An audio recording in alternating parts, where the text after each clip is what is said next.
Hello, good morning students and everybody who are listening to Community Radio Malsri FM 100.5 MHz. I have presented here today to start our lessons for the second episode.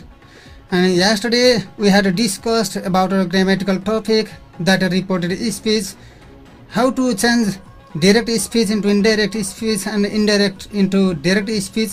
Yesterday we discussed about this topic. And today I have brought in another topic, next topic, that grammatical heading we call voice. Voice in Nepalese language we generally call bacha. And defining this topic, voice is a grammatical category that applies to verb or the change in the form of a verb according to subject is called a voice change. There are two kinds of voice in English, that which are active voice and passive. विद्यार्थी भाइ बहिनीहरु, हामीले हिजोको first episode अथवा पहिलो चरणको पहिलो दिन grammatical heading अथवा ग्रामेटिकल शीर्षक अन्तर्गत डाइरेक्ट स्पीच र इन्डाइरेक्ट स्पीचको बारेमा चर्चा गरेका थियौं र मैले केही प्रतिक्रियाहरु पनि पाएको थिए केही कतिपय विद्यार्थी भाइ बहिनीहरुबाट। पहिलो चरणमा अत्याधिक इंग्लिशबाट मात्रै र फास्ट एकदमै स्पीड बढी भयो भन्ने खालको कम्प्लेन अथवा गुनासोहरु पनि मैले सुने र त्यसलाई सुधार गर्दै आज म अंग्रेजी माध्यमबाट मात्रै नभएर त्यसमा नेप्लिज ल्याङ्ग्वेजलाई फ्युजन गरेर यो भोइस सम्बन्धी अथवा आजदेखि हामीले टिचिङ गरिनुपर्ने लर्निङ गरिनुपर्ने कन्टेन्टहरुलाई नेप्लिज ल्याङ्ग्वेज फ्युजन गरेर हामी शिक्षण गर्ने छौं र विद्यार्थी भाइ बहिनीहरुले कहीं कतै कन्फ्युजन भएमा अथवा कुनै टपिकमा कन्फ्युजन निस्किएमा अथवा नजानेमा नबुझेमा विद्यार्थी भाइ बहिनीहरुले स्टुडियोको सम्पर्क नम्बर 9864 740 140 मा कन्ट्याक्ट गर्न सक्नुहुनेछ र यसको लागि विद्यार्थी भाइ बहिनीहरुलाई हार्दिक अनुरोध पनि गर्दछु।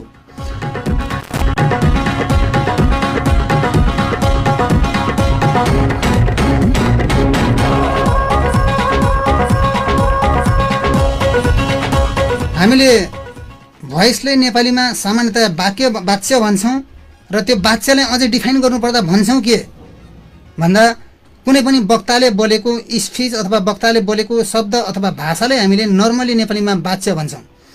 नेप्लिज ल्याङ्ग्वेजमा हामीले कर्तृवाच्य, कर्मवाच्य र भाववाच्य भनेको जुन सुन्दै आएका छौं, शिक्षणमा सिक्दै जुन आएका छौं, त्यसैले इंग्लिशमा भाववाच्य भन्ने वर्डलाई हटाएर यहाँ एक्टिभ र प्यासिभ भनेर कर्तृवाच्य र कर्मवाच्य भनेर मात्रै हामीले एक्सप्लेन गर्छौं र कर्तृवाच्य र कर्मवाच्यको बारेमा मात्रै हामीले जान्छौं र यो एक्टिभ भोइसलाई प्यासिभ भोइसमा चेन्ज गर्दा र प्यासिभ भोइसलाई एक्टिभ भोइसमा चेन्ज गर्दा त्यहाँ संरचनागत रूपमा त्यहाँ केही कुराहरु हामीले मनन गर्नुपर्ने हुन्छ, त्यहाँ केही कुराहरु हामीले अन्डरस्ट्यान्डिङ गर्नुपर्ने हुन्छ, बुझ्नुपर्ने हुन्छ र त्यसको लागि before exchanging active sentence into passive and a passive sentence into active, we must know about the general or fundamental things like त्यस्ता बेसिक्स अथवा आधारभूत कुराहरु हामीले नजानी नहुने एक्टिभ भोइसलाई प्यासिभ भोइसमा रूपान्तरण गर्दा अथवा प्यासिभ भोइसलाई एक्टिभ भोइसमा रूपान्तरण गर्नु भन्दा पहिले हामीले नजानी नहुने एकदमै क्रुसियल इम्पोर्टेन्ट थिंग्स यहाँ चारवटा पोइन्टहरु हामीले स्मरण गर्नै पर्ने, हामीले जान्नै पर्ने चारवटा पोइन्टहरु मैले देखेको छु। त्यसमा हामीले उल्लेख गरेका छौं inversion of subject and object.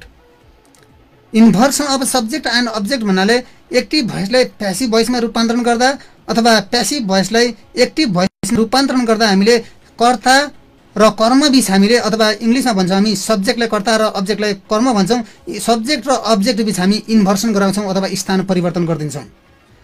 र दोस्रो कुरा छ identification of the aspect of tense and the auxiliary verb। हामीले रिपोर्टेड स्पीच अथवा डाइरेक्ट स्पीच र इन्डाइरेक्ट स्पीच शिक्षण गर्ने सिलसिलामा अथवा डाइरेक्ट स्पीचलाई इन्डाइरेक्ट स्पीचमा कन्भर्ट गर्दा अथवा इन्डाइरेक्ट स्पीचलाई डाइरेक्ट स्पीचमा कन्भर्ट गर्दा पनि यो प्रसंग निस्केको थियो। हामीले टेन्सको एस्पेक्टलाई आइडेन्टिफाइड गर्नु अथवा पहिचान गर्नु, यो कुनै पनि इंग्लिश ल्याङ्ग्वेज स्पिकिङको लागि होस्, कुनै पनि इंग्लिश ल्याङ्ग्वेज राइटिङको लागि होस् अथवा इंग्लिश ल्याङ्ग्वेज बोल्नको लागि होस्, लेख्नको लागि होस् अथवा कन्भर्सेसन गर्नको लागि होस्, डेली लाइफमा दैनिक जीवनमा प्रयोग गर्ने भाषाको लागि होस्, हामीले टेन्स आइडेन्टिफिकेसन गर्न एकदमै क्रुसियल एकदम इम्पोर्टेन्ट छ। That's why we can say that identifications of the tense or the identifications of the aspect of the tense is a crucial part in the teaching and learning field। शिक्षण सिकाइ र शिक्षण सिकाइ क्रियाकलापमा अथवा शिक्षण सिकाइ प्रक्रियामा हामीले टेन्स पहिचान गर्न सकेनौँ भने एप्रोप्रिएटली प्रोपरली हामी बोल्न पनि सक्दैनौँ र प्रोपरली लेख्न पनि सक्दैनौँ। Without understanding tense and its aspects we can't write even a single sentence in our copy and we can't speak even a single sentences to our colleagues. That's why tense identification र यसका एस्पेक्टहरूलाई identification गरेर त्यो कुन टेन्सको कुन एस्पेक्टमा कुन सहायक क्रिया axillary verb कुन लाग्छ भन्ने कुरा हामीले आइडेन्टिफिकेसन भइसकेपछि मात्रै हामीले एक्टिभलाई प्यासिभ र प्यासिभलाई एक्टिभ सेन्टेन्समा रूपान्तरण अथवा एक्सचेन्ज गर्न सक्छौँ। र त्यस पछाडि जब हामी एक्टिभ सेन्टेन्सलाई प्यासिभ र प्यासिभ सेन्टेन्सलाई एक्टिभमा हामी रूपान्तरण गर्छौँ त्यति बेलामा पास्ट पार्टिसिपलको प्रयोग पनि गर्छौँ। पास्ट पार्टिसिपल भन्नाले नर्मली हामीले विद्यालयमा पढ्दाखेरि प्रायः अधिकांश विद्यालयहरूमा हामी verb V1, V2, V3, V5 भनेर V4 भनेर जसरी पढ्छौँ भर्बको थर्ड फर्मलाई हामीले पास्ट पार्टिसिपल भन्छौँ। र एक्टिभ भोइसलाई प्यासिभ भोइसमा रूपान्तरण गर्दा एक्टिभ भोइसमा मेन भर्ब जुनसुकै फर्ममा होस्, चाहे त्यो भर्बको फर्स्ट फर्म अथवा इन्फिनिटिभमा होस्, चाहे सेकेन्ड फर्ममा होस्, चाहे थर्ड फर्ममा होस्, चाहे फोर्थ फर्ममा होस्, चाहे फिफ्थ फर्ममा, जुनसुकै फर्ममा एक्टिभ भोइसमा रहे तापनि हामीले प्यासिभ बनाउँदा त्यो मुख्य क्रियालाई अथवा मेन भर्बले हामीले पास्ट पार्टिसिपल बनाउनै पर्छ। यो रह्यो तेस्रो कुरा। र अर्को हामीले एडिङ बाई एजेन्ट पनि भन्छौँ। र एक्टिभ सेन्टेन्सको सब्जेक्टलाई जब हामीले प्यासिभ बनाउँछौँ भनेदेखि त्यो प्यासिभ सेन्टेन्समा बाई भन्दा पछाडि लगेर अब्जेक्ट अथवा बाई एजेन्टको रूपमा लान्छौँ एक्टिभ सेन्टेन्सको सब्जेक्टलाई। जस्तै एउटा इक्जाम्पलबाट हामी क्लियर हुन सक्छौँ। यहाँ विद्यार्थी भाइ बहिनीहरू, they are cleaning the city, एउटा इक्जाम्पल छ। They are cleaning the city, तिनीहरूले सहर सफा गरिराखेका छन् भन्ने यो नेपाली अर्थ हो। अनि यसैले हामीले प्यासिभ बनाउँछौँ। हामीले माथिपट्टि चारवटा कुराहरू जुन उल्लेख गरेका छौँ त्यसलाई पनि मध्यनजर गरिदिनु होला। Inversion of subject and object, identification of the aspect of a tense and their auxiliary verb, past participle of the main verb and adding by agent. अब हामी क्लियर हौँ कि यो इक्जाम्पलमा इन्भर्सन कहाँनिर भएको छ, टेन्सको आइडेन्टिफिकेसन अथवा टेन्सको एस्पेक्ट र यसको आइडेन्टिफिकेसन भएर त्यो मुताबिक अथवा त्यो अनुसारको सहायक क्रिया छनौट गरेर हामीले राखेका छ कि राखेका छैन। पास्ट पार्टिसिपल अथवा मुख्य क्रियालाई भर्बको थर्ड फर्म बनाइएको छ कि बनाइएको छैन, र बाई एजेन्ट आएको छ कि छैन। यो चारवटा कुराले हामीले यो इक्जाम्पलमा हेर्न सक्छौँ। They are cleaning the city, यो सेन्टेन्स एक्टिभ भोइसमा छ। अब यसैलाई हामीले प्यासिभ भोइसमा कन्भर्ट गर्दा अथवा प्यासिभ भोइसमा चेन्ज गर्दा हामीले यसलाई बनाउँछौँ the city is being cleaned by them. The city is being by them। विद्यार्थी भाइ बहिनीहरू, dear students, you can see the example. हामी हेर्न सक्छौँ यो उदाहरणलाई। एक्टिभ भोइसमा रहेको दे तल्लोपट्टि प्यासिभ सेन्टेन्समा रहेको पछिपट्टि बाई भन्दा पछाडि गएर देम बन्न गएको छ। र एक्टिभ सेन्टेन्समा रहेको दे आर क्लिनिङ द सिटीलाई हामीले प्यासिभ सेन्टेन्समा द सिटीलाई हामीले अगाडि ल्याएर the city is being cleaned by them बनाएका छौँ। यसको मतलब हामीले के भन्यो, inversion of subject and object यहाँनिर भइसक्यो। दे बाई पछाडि गएर देम बन्न गएको छ र द सिटी चाहिँ प्यासिभमा आएर अगाडिपट्टि आइदिएको छ। एउटा सब्जेक्ट र अब्जेक्ट बिचको इन्भर्सन भइसक्यो। अनि अर्को identification of the aspect of tense and the auxiliary verb भन्ने जुन हाम्रो अर्को संरचना अथवा अर्को हाम्रो एउटा रुल्स अथवा अर्को हाम्रो जुन पहिचान गर्नुपर्ने एउटा एस्पेक्ट थियो, एउटा हामीले ध्यान दिनुपर्ने एउटा कुरा थियो, त्यो यसमा टेन्सको आइडेन्टिफिकेसन्स अथवा त्यसको एस्पेक्टको आइडेन्टिफिकेसन पहिचान भयो कि भएन। माथिपट्टि they are cleaning the city भन्ने सेन्टेन्सलाई हामीले तलपट्टि ल्याछौँ द सिटी इज बिइङ, माथिपट्टि आर भन्ने सहायक क्रियाले हामीले यहाँ इज किन ल्यायौँ? ठिक छ, एम इज र आर प्रेजेन्ट कन्टिन्युस टेन्समा प्रयोग हुने सहायक क्रियाहरू हुन्, द्याट्स ओके। तर इजको पछाडि बिइङ कसरी ल्याइयो त भन्ने सन्दर्भमा बिइङ थप्या छ यहाँ सहायक क्रिया। ठिक छ, आरको पछाडि आरको सट्टामा इज आएको छ किनकि माथिपट्टि एक्टिभ सेन्टेन्समा दे भइदिया हुनाले पो आर आएको थियो। यहाँ द सिटी भइदिया हुनाले द सिटीसँग आर कहिले पनि आउँदैन। त्यसकारण द सिटी अब प्यासिभको सब्जेक्ट आइसकेको छ, त्यो सब्जेक्ट अनुसारको सहायक क्रिया हामीले छनौट गर्नुपर्दा द सिटी भन्ने सब्जेक्टलाई हामीले इज छनौट गरेर इज राख्यौँ। र यहाँ बिइङ आयो, बिइङ थपिन आएको छ। यसको मतलब के भन्दा कुनै पनि टेन्सको एस्पेक्ट जस्तै प्रेजेन्ट कन्टिन्युस टेन्स होस् अथवा पास्ट कन्टिन्युस टेन्स होस्, प्रेजेन्ट कन्टिन्युस र पास्ट कन्टिन्युस, यो दुईवटै कन्टिन्युस टेन्समा हामीले प्यासिभ बनायौँ भनेदेखि सहायक क्रियाको पछाडि हामीले बिइङ राख्छौँ। त्यो संरचना अनुसार, त्यो रुल अनुसार, त्यो स्ट्रक्चर अनुसार हामीले यहाँ बिइङ थपेका छौँ। The city is being. दोस्रो हामीले मध्यनजर गर्नुपर्ने दोस्रो कुरा identification of the aspect of tense and their auxiliary verb भन्ने संरचना, त्यो रुल पनि हामीले यहाँ प्रयोग गरिसक्यौँ। इज बिइङ पनि आइसक्यौँ। अब अर्को छ पास्ट पार्टिसिपलको कुरा। मुख्य क्रियालाई पास्ट पार्टिसिपल गराउने भन्ने कुरा माथिल्लो एक्टिभ सेन्टेन्समा इक्जाम्पल छ, they are cleaning the city. यहाँ मुख्य क्रिया भनेको क्लिनिङ हो र यो भर्बको प्रेजेन्ट पार्टिसिपल भन्छौँ हामी, अथवा भर्बको फोर्थ फर्ममा छ। क्लिनिङ भन्ने प्रेजेन्ट पार्टिसिपलमा छ अथवा फोर्थ फर्ममा छ, तर प्यासिभ बनाउँदा त्यसलाई हामीले the city is being cleaned past participle बनाएका छौँ, भर्बको थर्ड फर्म बनाएका छौँ। र हामीले अगाडि माथि पनि नियममा पनि हामीले उल्लेख गरेका छौँ, past participle of the main verb, मुख्य क्रियालाई एक्टिभ सेन्टेन्सलाई प्यासिभ सेन्टेन्समा कन्भर्ट गर्दा मुख्य क्रिया जुनसुकै फर्ममा भए तापनि मुख्य क्रियालाई हामीले पास्ट पार्टिसिपलमा बनाउँछौँ र त्यसकारण हामीले क्लिनिङलाई क्लिन्ड बनाएका छौँ। र अर्को the city is being cleaned by them. यो बाई देम कहाँबाट आएको हो त भन्ने प्रसङ्गमा the city is being cleaned by them भनेर माथि यसलाई प्यासिभ बनाउँदा बाई देम आएको छ। एक्टिभ भोइसमा हेर्नुहोस्, they are cleaning the city, त्यही देलाई हामीले बाईको पछाडि जोडेर देम बनाइएको। दे छ भनेदेखि देम बनाउँछौँ, सी छ भनेदेखि हर बनाउँछौँ, हि छ भनेदेखि हिम बनाउँछौँ, नाउन फ्रेज छ भनेदेखि हामीले नाउन फ्रेज नै बनाउँछौँ। नाउन फ्रेजलाई हामीले चेन्ज गर्न सक्दैनौँ। जस्तै कुनै व्यक्तिको नाम छ भनेदेखि व्यक्तिकै नाम राख्छौँ, त्यसलाई हामीले प्रोनाउनमा ढाल्न सक्दैनौँ। त्यसकारण यहाँ दे आर क्लिनिङ द सिटीलाई प्यासिभ बनाउँदा हामीले the city is being cleaned by them यसरी बनाएका छौँ। र विद्यार्थी भाइ dear students, we can see and next example. हामी अर्को उदाहरण हेरौँ एकछिनको लागि, इक्जाम्पलको लागि। Lungri rural municipality announces the preventions of कोभिड-19। यहाँ अर्को उदाहरण छ, Lungri rural municipality announces the preventions of कोभिड-19। यसको नेप्लिज अर्थ हो लुङ्ग्री गाउँपालिकाले कोभिड-19 को पूर्व सतर्कताको बारेमा घोषणा गर्छ।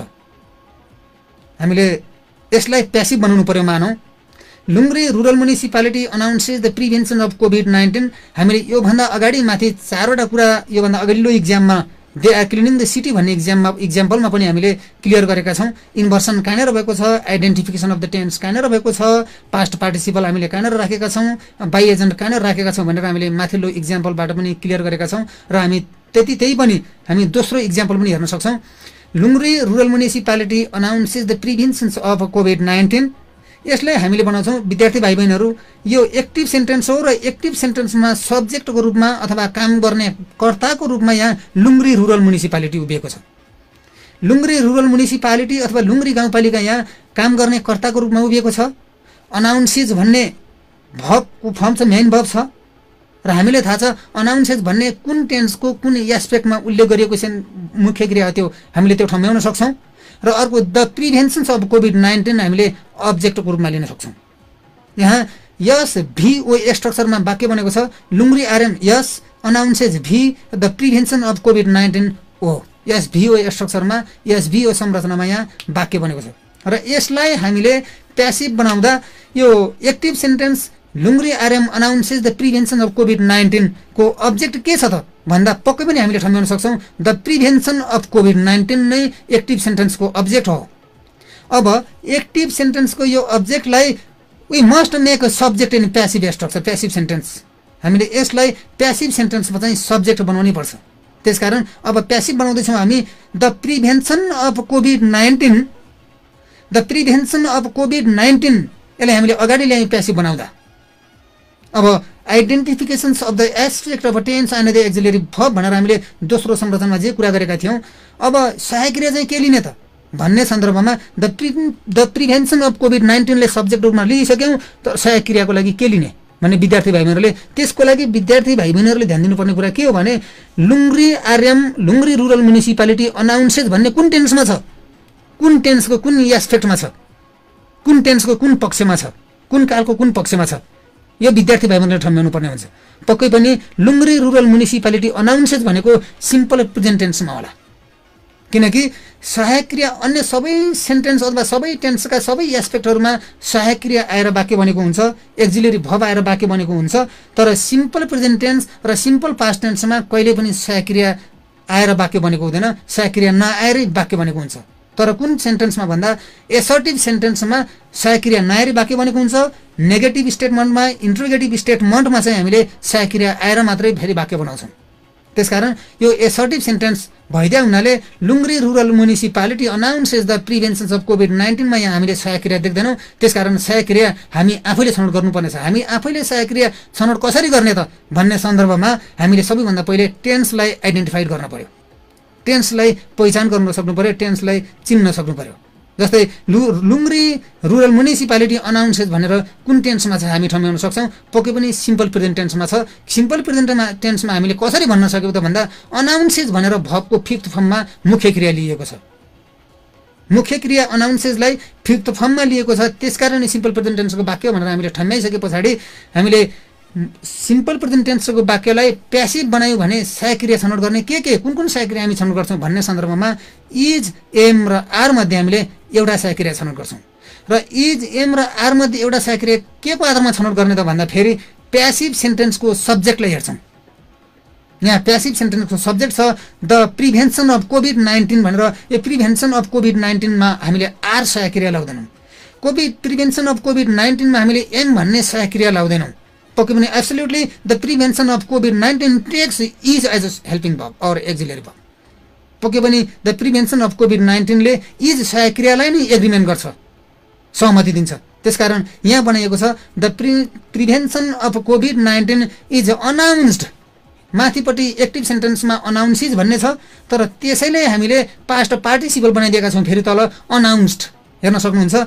ANNOUNCES भनेर माथि एक्टिभ सेन्टेन्समा छ भनेदेखि तलपट्टि प्यासिभ बनाउँदा हामीले ANNOUNCED अनाउन्स्ड भनेर हामीले पास्ट पार्टिसिपललाई, मुख्य क्रियालाई पास्ट पार्टिसिपलको रूपमा कन्भर्ट गरेका छौँ।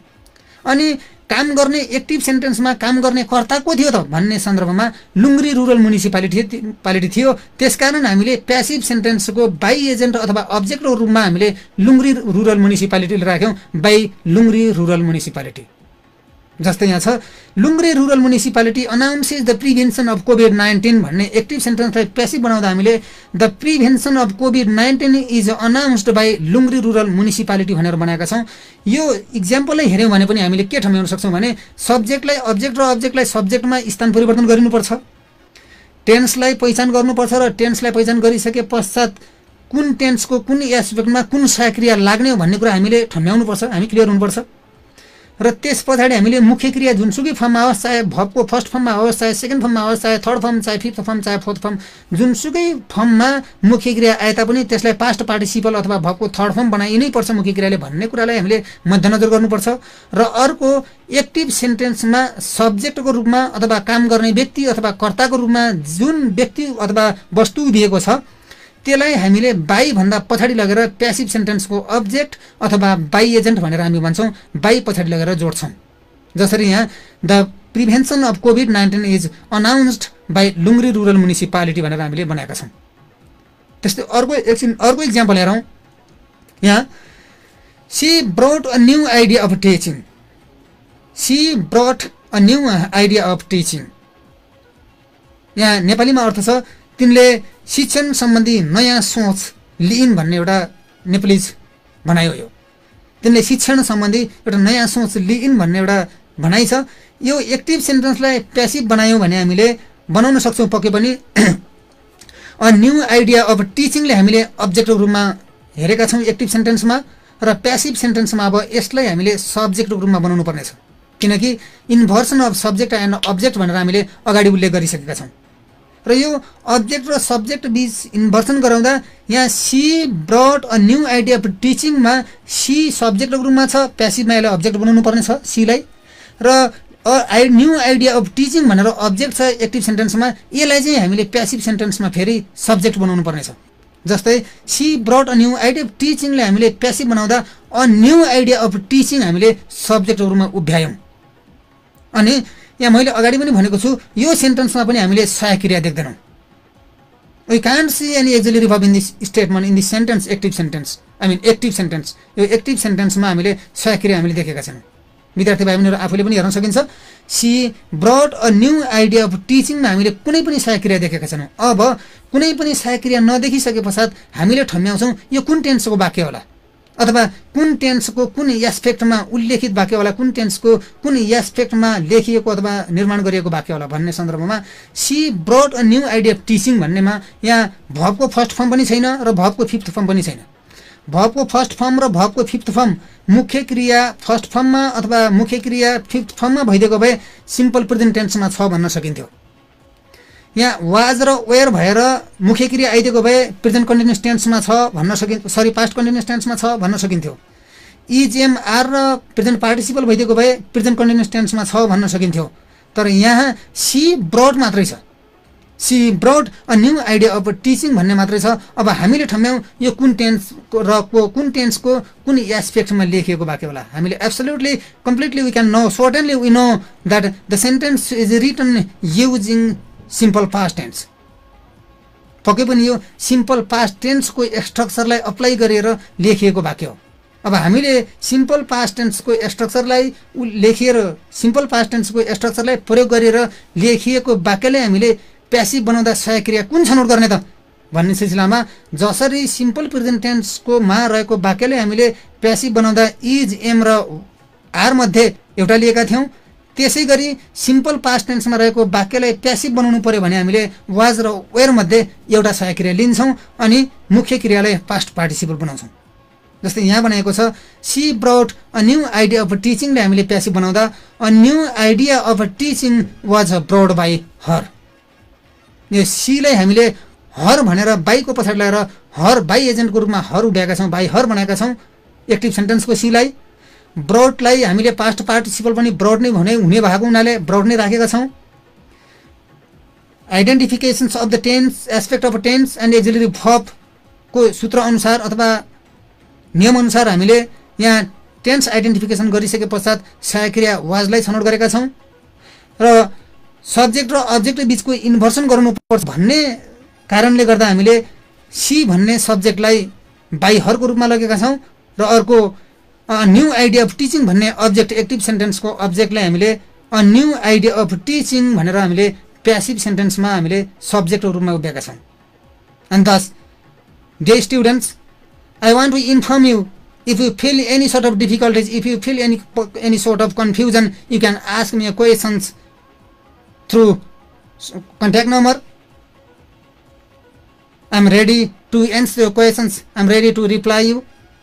कुनै पनि फिल्डमा कहीँ कतै विद्यार्थी भाइ बहिनीहरु डिफिकल्टिज फिलिङ भयो, कठिनाइ अथवा आफूलाई प्रब्लमेटिक फिलिङ भयो, समस्या उत्पन्न भयो, कहीँ कतै नबुझेको कन्फ्युजन लाग्दो कहीँ कतै कुनै कन्टेन्ट देखियो भनेदेखि विद्यार्थी भाइ बहिनीहरुले हामीलाई कल गर्न सकिन्छ।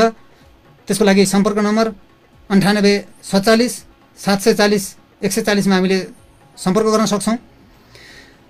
र हामीले यो टेन्स चेन्ज अथवा टेन्सलाई आइडेन्टिफिकेसन गरिसके पश्चात इन्भर्सन अफ सब्जेक्ट अब्जेक्टलाई इन्भर्सन गरिसके पश्चात पास्ट पार्टिसिपललाई एड गरिसके पश्चात अथवा बाई एजेन्टलाई हामीले थपिसके पश्चात पनि हामीले सबै टेन्सका सबै एस्पेक्टका वाक्यहरूलाई एउटै ढंगले हामीले पक्कै पनि प्यासिभ सेन्टेन्समा कन्भर्ट गर्न सक्दैनौं। त्यहाँ आफ्ना टेन्सका आफ्नै एस्पेक्टका आफ्नै विविध संरचनाहरू छन्। जस्तै for example, if there is active sentence in simple present tense, then the passive sentence will be in is, am, are and past participle structure. If there is active sentence in present continuous tense, then the passive sentence will be in is, am, are, being and past participle structure. If there is active sentence in present perfect tense, then the passive sentence will be in have, has, been and past participle structure. हामीले सबै सेन्टेन्समा एउटै सहायक क्रिया र एउटै सहायक क्रिया मुताबिक हामीले संरचनागत रूपमा वाक्य बनाउनु पर्छ भन्ने छैन। जस्तै हामीले सिम्पल प्रेजेन्ट टेन्समा रहेको वाक्यलाई इज, एम र आर एउटा सहायक क्रिया छनौट गर्यौं, त्यसपछि पास्ट पार्टिसिपल बनाइदियौं अथवा भर्ब मुख्य क्रियालाई थर्ड फर्म बनाइदियौं र त्यसलाई प्यासिभ बनायौं। र प्रेजेन्ट कन्टिन्युअस टेन्समा रहेको वाक्यलाई फेरि हामीले इज, एम, आर सहायक क्रिया त्यही हुन्छ, त्यसको पछाडि बी, आइएनजी, बीइङ राख्दिन्छौं, बीइङ पछाडि अनि पास्ट पार्टिसिपल बनाइदिन्छौं मुख्य क्रियालाई, त्यसरी प्यासिभ बनाउँछौं। अनि प्रेजेन्ट पर्फेक्ट टेन्सको वाक्यले हामीले बनाउनु पर्यो भनेदेखि पनि ह्याभ र ह्याज भन्ने सहायक क्रिया त्यही वाक्यमै हुन्छ र त्यो ह्याभ र ह्याजको पछाडि हामीले बिन थपिदिन्छौँ अनि मात्रै पास्ट पार्टिसिपल बनाइदिन्छौँ मुख्य क्रियालाई। यसरी हामीले एक्टिभ सेन्टेन्सलाई प्यासिभ सेन्टेन्स बनाउँछौँ।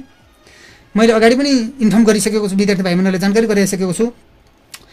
प्रत्येक टेन्सका प्रत्येक एस्पेक्टमा सहायक क्रिया आउँछ। सहायक क्रिया आएर मात्रै वाक्य बन्छ।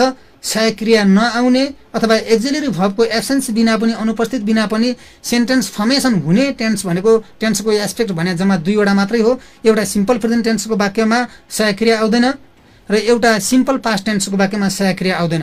तर त्यो सेन्टेन्स अफर्मेटिभ अथवा त्यो सेन्टेन्स एसर्टिभ स्टेटमेन्टमा छ भने, एसर्टिभमा छ भने होइन, त्यो सेन्टेन्स नेगेटिभमा छ भने आउँछ। डु अथवा डज मध्ये एउटा सहायक क्रिया आउँछ नै, डिड मध्ये एउटा सहायक क्रिया आउँछ नै। सिम्पल पास्ट टेन्समा पनि क्वेसनवाचक प्रश्नवाचक वाक्य छ र नेगेटिभ वाक्य छ भने, नकारात्मक अकरण वाक्य छ भने चाहिँ सहायक क्रिया आउँछ। अन्यथा सिम्पल पास्ट टेन्समा पनि सहायक क्रिया आउँदैन। र त्यसै गरी जसरी सिम्पल प्रेजेन्ट टेन्सको वाक्यमा हामीले इज, एम र आर मध्ये एउटा सहायक क्रिया छनौट गरेर पास्ट पार्टिसिपल बनायौँ, सिम्पल पास्ट टेन्सको वाक्यलाई हामीले प्यासिभ भोइसमा चेन्ज गर्नु पर्यो भने वाज र वेयर मध्ये एउटा सहायक क्रिया राख्छौँ र मुख्य क्रियालाई पास्ट पार्टिसिपल बनाउँछौँ अथवा V3 अथवा भर्बको थर्ड फर्ममा कन्भर्ट गर्छौँ। र पास्ट कन्टिन्युअस टेन्सलाई जसरी हामीले प्रेजेन्ट कन्टिन्युअस टेन्सको वाक्यमा इज, एम, आर र बिइङ राखेर पास्ट पार्टिसिपल मुख्य क्रिया राखेर हामीले प्यासिभ सेन्टेन्स बनायौँ, त्यसै गरी पास्ट कन्टिन्युअस टेन्समा पनि वाज र वेयर सहायक क्रिया छनौट गरिसकेपछि हामीले बिइआइएनजी बिइङ राख्छौँ र त्यस पछाडि मुख्य क्रियालाई पास्ट पार्टिसिपल बनाउँछौँ। त्यसै गरी जसरी हामीले प्रेजेन्ट पर्फेक्ट टेन्समा रहेको सहायक क्रिया ह्याभ र ह्याजलाई यथावत राखेर त्यसको पछाडि ह्याभ र ह्याजको पछाडि बिन राखेर मुख्य क्रियालाई पास्ट पार्टिसिपल बनायौँ, त्यसै गरी पास्ट पर्फेक्ट टेन्समा पनि ह्याड सहायक क्रियाको पछाडि बिन राखेर हामीले मुख्य क्रियालाई पास्ट पार्टिसिपल अथवा भर्बको थर्ड फर्म बनाउँछौँ। र यसरी हामीले simple present tense, present continuous tense, present perfect tense, simple past tense, past continuous tense, past perfect टेन्सलाई हामीले प्यासिभ बनाउन सक्छौँ। र विद्यार्थी भाइ बहिनीहरू, हामीलाई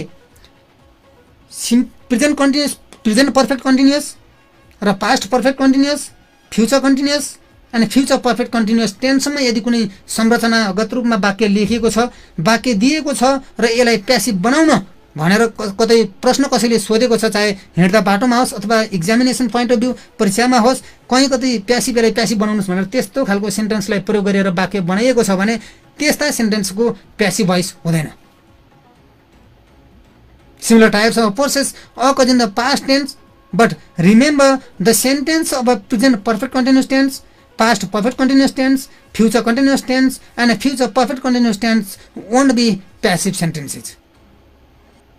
We know that present perfect continuous tense मा पनि वाक्य त बन्छ तर त्यसको प्यासिभ हुन सक्दैन। पास्ट पर्फेक्ट टेन्समा पनि पास्ट पर्फेक्ट कन्टिन्युअस टेन्समा पनि वाक्य त बन्छ तर त्यसको प्यासिभ हुन सक्दैन र फ्युचर कन्टिन्युअस टेन्सको पनि प्यासिभ हुन सक्दैन, फ्युचर पर्फेक्ट कन्टिन्युअस टेन्सको पनि प्यासिभ हुन सक्दैन। त्यसकारण हामीले प्यासिभ बनाउँदा basically generally fundamentally we must know, we must think, we must understand about the inversion of subject and object, identifications of the aspect of tense on the auxiliary verb, past participle of the main verb, and aiding by agent. यो चारवटा कुराले हामीले मध्यनजर गरेर यो चारवटा कुराहरुलाई हामीले दिमागमा राखेर सधैँभरि दिमागमा राखेर हामीले एक्टिभलाई प्यासिभ र प्यासिभलाई एक्टिभमा कन्भर्ट गर्न चेन्ज गर्न थाल्यौं, हामी प्र्याक्टिस गर्यौं भनेदेखि पक्कै पनि हाम्रो एक्टिभलाई प्यासिभमा कन्भर्ट गर्ने सेन्समा हामी बिगार्न सक्दैनौं। एक्जाममा पनि बिग्रिदैन र एनीवेयर एनीबडी कसैले दिए पनि हामीले त्यो क्वेशनले हामीले बिगार्न सक्दैनौं। र यी त रहे एसर्टिभ स्टेटमेन्टको केसमा। प्यासिभ बनाउने सन्दर्भमा हामीले जस्तै हिजो रिपोर्टेड स्पीच, डाइरेक्ट स्पीच र इन्डाइरेक्ट स्पीच अध्ययन गर्ने सिलसिलामा अथवा शिक्षण गर्ने सिलसिलामा उल्लेख गरेका थियौं। जसरी इन्टरोगेटिभ सेन्टेन्सलाई हामीले इन्डाइरेक्ट स्पीच बनाउँछौं त्यसरी हामीले प्यारेटिभ सेन्टेन्सलाई इन्डाइरेक्ट स्पीच बनाउन सक्दैनौं। जसरी हामीले एसर्टिभ स्टेटमेन्टलाई इन्डाइरेक्ट स्पीच बनाउँछौं त्यसरी हामीले अप्ट्याटिभ स्टेटमेन्टलाई अथवा अप्ट्याटिभ सेन्टेन्सलाई इन्डाइरेक्ट स्पीच बनाउन सक्दैनौं। त्यस्तै प्यासिभ सेन्टेन्स पनि एक्टिभलाई प्यासिभ बनाउनु पर्यो भनेदेखि पनि हामीले अगाडि जस्ता खालका एसर्टिभ सेन्टेन्सहरुलाई हामीले प्यासिभ बनायौं त्यही रुल्स र त्यही रेगुलेसनमा रहेर त्यही संरचनामा रहेर हामीले इन्टरोगेटिभ सेन्टेन्सलाई पनि प्यासिभ बनाउन सक्छौं भने द्याट्स नट, त्यो होइन। किनकि प्यासिभ इन्ट्रोगेटिभ सेन्टेन्सलाई प्यासिभ बनाउँदा हामीले अर्कै संरचना अवलम्बन गर्छौँ, फलोअप गर्छौँ। इम्पेरेटिभ सेन्टेन्सलाई प्यासिभ बनाउँदा हामीले नेक्स्ट एनादर वे फलोअप गर्छौँ। कजेटिभ स्ट्रक्चरको सेन्टेन्स छ भनेदेखि त्यसलाई प्यासिभ बनाउनु पर्यो भनेदेखि हामीले अर्कै खालको नेक्स्ट खालको एनादर खालको स्ट्रक्चर हामी अप्लाई गर्छौँ। त्यसकारण यहाँ हामीले जस्तै अहिले लागौँ प्यासिभ अफ इन्ट्रोगेटिभ अथवा इन्ट्रोगेटिभ सेन्टेन्सलाई प्यासिभ कसरी बनाउने भन्ने सन्दर्भमा हामी लागौँ। विद्यार्थी भाइ बहिनीहरू, योभन्दा अगाडि हामीले एसर्टिभ स्टेटमेन्टको बारेमा, एसर्टिभ स्टेटमेन्टलाई हामीले प्यासिभ बनाउँदा कुन कुन कुरामा ध्यान दिने त भन्ने बारेमा छलफल गऱ्यौँ। यहाँसम्म भाइ बहिनीहरूलाई कुनै कन्फ्युजन छ, यहाँसम्म भाइ बहिनीहरूले केही नबुझेको छ भने हामीले स्टुडियोको फोनमा हामी सम्पर्क गरेर यहाँ मलाई कन्ट्याक्ट गर्न सकिन्छ। म अहिले नै यहाँहरूको समस्यालाई समाधान गर्ने प्रयास गर्नेछु। अब लाग्छौँ हामी प्यासिभ अफ इन्ट्रोगेटिभतिर। इन्ट्रोगेटिभ सेन्टेन्सलाई हामीले प्यासिभ कसरी बनाउँछौँ? At first, what is interrogative sentence? हामीले नेपालीमा यसलाई सजिलो भाषामा, हाम्रो भाषामा सजिलो हेर्दा यो प्रश्नवाचक वाक्य भनेर हामी भन्छौँ। And when we change active sentence into passive of interrogative sentence, when we change active sentence into passive of interrogative sentence, we must not forget that the passive sentence should be in question form. We must not forget that the passive sentence should be in a question form, but the change of auxiliary verb take place. हामीले जस्तै हिजोकै मात्रै कुरा गरौँ, interrogative सेन्टेन्सलाई interrogative direct स्पिचलाई indirect स्पिचमा convert गर्दा के भनेका थियौँ भने विद्यार्थी भाइ बहिनीहरूले कतिको याद छ? हिजो मात्रै चर्चा भएको कुरा हो। इन्टेरोगेटिभ सेन्टेन्स डिरेक्ट स्पिचमा प्रश्नवाचकको रूपमा अथवा प्रश्नको रूपमा खडा भएको हुन्छ, तर त्यसलाई हामीले इन्डिरेक्ट बनायौँ भने त्यो स्टेटमेन्टमा आउँछ, त्यो सेन्टेन्समा आउँछ, त्यहाँ प्रश्नवाचक चिन्ह हटाइन्छ, त्यो प्रश्न बन्दैन। हामीले हिजो भनेका थियौँ। तर आज यहाँ भोइसको सन्दर्भमा अथवा भोइसको केसमा के भन्छ भन्दा, when we change active sentence into passive of interrogative sentence, यदि इन्ट्रोगेटिभ सेन्टेन्सलाई एक्टिभबाट हामीले प्यासिभमा चेन्ज गऱ्यौँ अथवा कन्भर्ट गऱ्यौँ भने we must not forget, हामीले बिर्सनै नहुने कुरा एउटा के हो भन्दा that the passive sentence should be in question form. Passive sentence पनि केमा आउनुपर्छ? क्वेसनकै फर्ममा आउनुपर्छ, प्रश्नकै फर्ममा आउनुपर्छ। त्यसलाई प्रश्नबाट हटाएर सेन्टेन्स बनाउन सकिँदैन। But the change of auxiliary verb take place, तर सहायक क्रियालाई हामीले स्थान दिन्छौँ। जस्तै लेट्स सी एन इक्जाम्पल, एउटा इक्जाम्पल हेरौँ। जस्तै did he make a mistake, यो प्रश्नवाचक वाक्य हो र प्रश्नवाचक चिन्ह पनि छ र प्रश्न हो हामीले थाहा पाउँछौँ किनकि सहायक क्रिया डिड अगाडि आएको छ, त्यस पछाडि सब्जेक्ट आएको छ, त्यस पछाडि मुख्य क्रिया मेक आएको छ, त्यस पछाडि मिस्टेक भनेर एउटा अब्जेक्ट रूपमा आएको छ, अब्जेक्ट आएको छ। Did he make a mistake, यसलाई हामीले प्यासिभ बनाउँदा was a mistake made by हिम।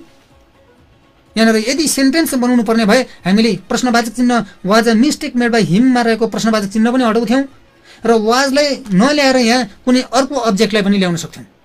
तर होइन, इन्ट्रोगेटिभ सेन्टेन्सलाई हामीले प्यासिभ बनायौँ भने टेन्स चेन्जको नियम पनि यहाँ अप्लाई छ। विद्यार्थी भाइ बहिनीहरू हामी हेर्न सक्छौँ।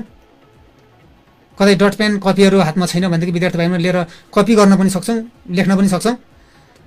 Did he make a mistake, उसले गल्ती गर्यो भन्ने एउटा प्रश्न छ र यहाँ त्यसलाई प्यासिभ बनाउँदा हामीले was a mistake made by him. यहाँ यी सबै संरचनाहरू प्रयोग भएका छन्। टेन्स चेन्ज पनि, टेन्स चेन्ज अथवा यहाँ टेन्सको एस्पेक्ट अनुसारको हामीले सहायक क्रिया पनि छनौट गरेका छौँ। जस्तै डिडको ठाउँमा वाज लिएका छौँ। डिड भन्ने सिम्पल पास्ट टेन्सको सहायक क्रिया, वाज र वेयर पनि पास्ट कन्टिन्युस टेन्सका सहायक क्रिया हुन् र हामीले अगाडि भनेका छौँ सिम्पल पास्ट टेन्सको वाक्य छ भने त्यसलाई वाज र वेयर सहायक क्रिया लिइन्छ भनेर मैले अगाडि पनि भनेको छु। त्यसकारण डिडको सहायक क्रियाको ठाउँमा हामीले वाज लियौँ। अनि डिड ही मेक अ मिस्टेकमा अ मिस्टेक अब्जेक्टको रूपमा थियो, वाज अ मिस्टेक भनेर फेरि वाज पछाडि प्रश्नवाचक चिन्ह अथवा सहायक क्रिया पछाडि हामीले सब्जेक्टको रूपमा ल्यायौँ। सब्जेक्ट र अब्जेक्ट बीच इन्भर्सन पनि भयो, सहायक क्रियाको छनौट पनि गऱ्यौँ। अनि पास्ट पार्टिसिपल अथवा मुख्य क्रिया मेकलाई मेड पनि बनायौँ, मेड पनि बनाएका छौँ। जस्तै was a mistake made, and next by agent अथवा सब्जेक्ट अब्जेक्ट बीच इन्भर्सन पनि गरायौँ बाई हिम। एक्टिभ सेन्टेन्समा, इन्ट्रोगेटिभ सेन्टेन्सको एक्टिभ सेन्टेन्समा थियो did he make a mistake. त्यही डिड ही मेक अ मिस्टेकलाई हामीले प्यासिभ बनाउँदा के बनाएका छौँ भन्दा was a mistake made by him, उद्वारा गल्ती गरियो भनेर प्रश्न बन्यो, यहाँ यो प्रश्नवाचक चिन्हलाई हामीले अभोइड गर्न सक्दैनौँ अथवा रिमुभ गर्न सक्दैनौँ।